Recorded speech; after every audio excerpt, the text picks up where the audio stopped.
ফ্রান্সের রাজধানী প্যারিসের বিখ্যাত আইফেল টাওয়ারে ফিলিস্তিনের একটি বড় পতাকা ঝুলিয়ে প্রতিবাদ জানিয়েছেন পরিবেশবাদী ও সামাজিক আন্দোলন সংগঠন এক্সটিংশন রেবেলিয়ন ফ্রান্সের কিছু সদস্য।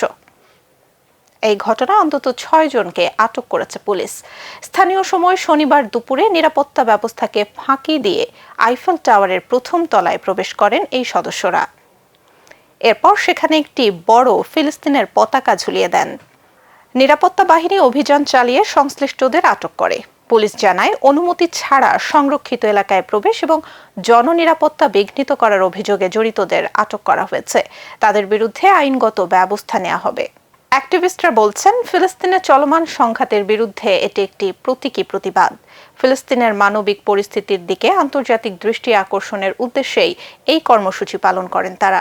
এই ঘটনায় সামাজিক যোগাযোগ মাধ্যমে ব্যাপক আলোচনা শুরু হয়েছে।